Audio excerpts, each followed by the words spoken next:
Welcome to MMA Fancast. My name's Luke. And put your hands together for first-time guest of the show, Jacob Loeffert. Jacob, welcome to the show. Thanks for having me. Really nice having you on the show. I should also say, belated happy birthday. You turned 18 in August, and you're going to be making your pro debut just under 2 months from turning 18. Is that something you wanted to do as soon as you were 18 to get your first MMA fight? Man, I wanted to fight the day I turned 18, honestly. This for a long time, It's been a long 6 years. So 6 years, you started training MMA at 12. What got you into training MMA? Did you start BJJ and then kind of build up from there? Or what led you to want to start training at the age of 12? So I used to play hockey, and I got into a lot of fights playing hockey. I'm not a very good team sport. So I found out Mark Schrader's was opening up right where I played hockey. So I started there, and my first day there, we were sparring, and I just loved it. Like the first day, Schrader said, "Put your gloves on, we're going." So it was super fun. Yeah, you're talking about when he used to have a gym at the Princescape Arena. Yeah, which makes sense because you used to do hockey right there. What led you to, now you're training out of the Mat Factory? So what led you over to the Mat Factory with Isaac Reilly and Chris Dempsey and all their guys over there? Well, Schrader shut down, and he actually sent me over to Campbell's Run Road, the old academy. Oh, yes. And I trained there for about 4 years. And then just recently I went up to start cross training a little bit, and I just fell in love. Like, Isaac treated me so good, and just like, I don't know, I like the way Kama coaches, and Kama, like, he has to worry about his fighting career, right? I like when Kama just focused on me, and he can't do that while he's fighting. So Isaac can put all his focus on me, right? Yeah, that's a very realistic thing. We wish the best for Kama. He's still fighting. Back when you were training there, he was still on his way up to UFC. Now he's going to be headlining a 247 event coming up at the end of October. So yeah, that certainly makes sense. The academy, the Pittsburgh MMA Academy, is still a fantastic place. Kama and all the guys with him. John DeJesus used to train there probably back when you were there. John DeJesus was there. So Isaac Reilly, when you talk about Isaac Reilly, 247 just announced that he's going to be the first ever inductee into Pittsburgh MMA Hall of Fame, and it's going to be happening at your debut. Does that mean something to you to watch your coach, who you just said makes a big impact in your life, one of the reasons you're training with him, get acknowledged for being kind of not only a legend in his own right from his own BJJ and wrestling experience and all that, but also as a coach? Yeah, I mean, it means a lot. I mean, I swear that dude's a superhero. The way that dude trains, it's crazy. He'll do like 5-10 minute rounds straight. I mean, he's nuts. You know what I mean? So it's great to have him, recognized. It is fantastic. I'm going to be super excited to see him get recognized. I know a lot of fighters and gyms outside of the Mat Factory still wish him the best and are still thrilled to see his acknowledgement and his honor. Getting back to you, you said you wanted to fight at right when you turned 18. You're fighting just a couple months after turning 18. What are you looking forward to the most? You mentioned fighting in hockey. It sounds like fighting is just something you really love to do and you want to do, and you can't wait to get in there. Yeah, I mean, I just can't wait. I mean, I think Joe's just going to stand there with me, so it's going to be fun. I'm so excited. I don't think he's going to take me down. I think we're just go in there and have some fun. Well, you mentioned your opponent's name, Joe, and he had a debut fight for 247 a little bit ago, and it was a really exciting. He took a loss, but I think what you're referring to is it was a lot of standing and trading right in front of each other. It was really, really exciting fight. Is that what you mean, that he's kind of known as a guy that wants to put on entertaining fights? Yeah, I love that. I mean, I would rather have 5 entertaining fights than be undefeated world champion, just hold people down. You know what I mean? That's me personally.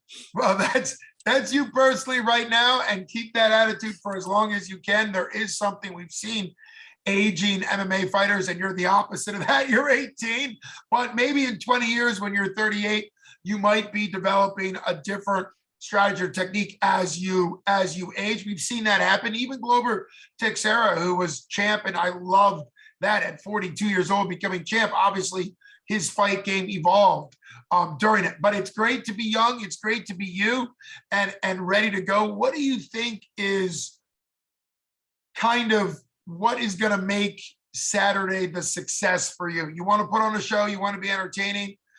Is it about getting the win? And of course, that's what it's about. But is it more about going out there and seeing what fighting's like? Or do you have something else that's going to make Saturday a success for you? I mean, I'm just so excited. Like, I put so much work into this. I mean, this camp's been crazy at the Mat Factory. All we do is train, work hard.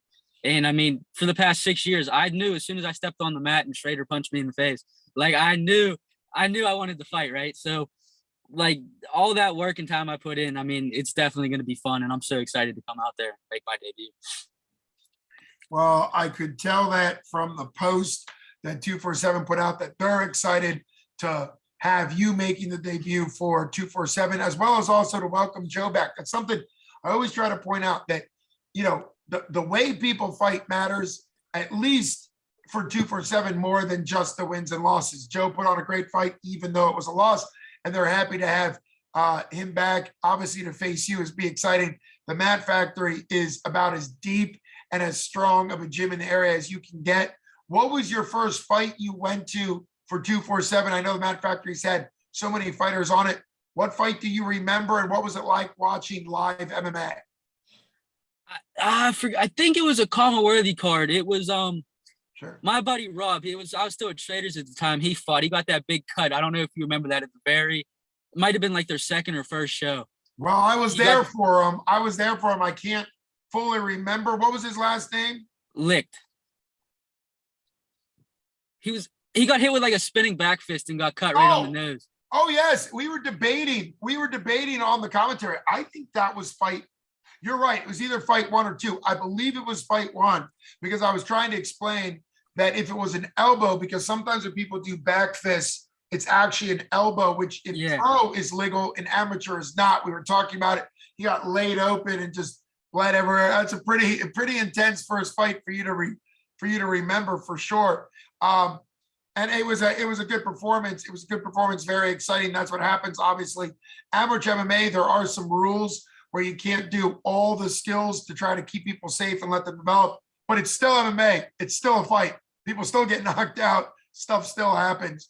For you, I know the Mat Factory is kind of known, obviously the name, they're known as being well-rounded, but also being heavy in wrestling and BJJ. You're a guy that's just said you want to stand and trade. So what's it like for you, loving striking, but training at a gym that's obviously a big fan of the wrestling and BJJ?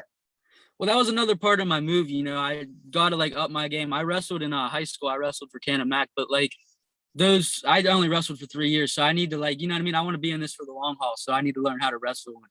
You know, my jiu-jitsu is good. It's just my wrestling. It's getting there. It's getting there. Well, you are a real example of what the people that commentate and talk about MMA call the third wave of MMA fighters. The first wave, you got to go way back in the beginning of the UFC. And those are the guys that just stuck with their technique or just stuck with their skill set. So that's the Gracies or whoever came in and just wanted to box or just wanted to wrestle or just wanted to use jiu-jitsu and prove that that was the best. Then you got the Randy Couture's and kind of the Chuck Liddells and pretty much everybody other than a few now that were wave 2, where they started with a skill. DC is probably one of the best examples of this. His skill was obviously wrestling, but then he ended up knocking people out. He ended up knocking Stipe Miocic out. That shows that he's a wave 2 guy. He started with really dominant one skill, but instead of just trying to prove that skill, he widened it out to other skills. You, not just your age, but the fact that more and more fighters, they're not training to try to show that wrestling's good or that striking's good. They're training to win fights and to be an MMA fighter. Is that your mindset, that you just want to be great everywhere? Yeah, 100%. You know, I mean, especially working on the wall at the Mat Factory, that's a big thing, right? Like at the academy, I really never worked on the wall, and working on the wall is just, it's crazy. It's like a whole new world, you know? So that's fun to get in there and start learning that and all that. So yeah, I want to be very well-rounded. Well, and I think that makes a big difference when you get into a cage. to have those skills no matter where it goes. Can't wait to call your fight, your first ever fight. And you sound not only excited and energetic and loving this, but you also sound like you've been thinking it through. You went through 3 different gyms. They've all helped you. They've all made you better. You're at a gym now that you think is the best for you, where you need to be right now, which obviously makes a big difference. Can't wait to see you represent the Mat Factory and really Pittsburgh MMA, since you've been a local Pittsburgh area product your whole time, starting at Princescape Arena in Canonsburg. So thanks so much for coming on the show. Can't wait to see you in action. Everybody, thanks for listening to MMA Fancast. My name is Luke Payson, as always, and you've been listening to first-time guest and watching first-time guest Jacob Loeffert. Jacob, thanks so much for coming on. Thank you.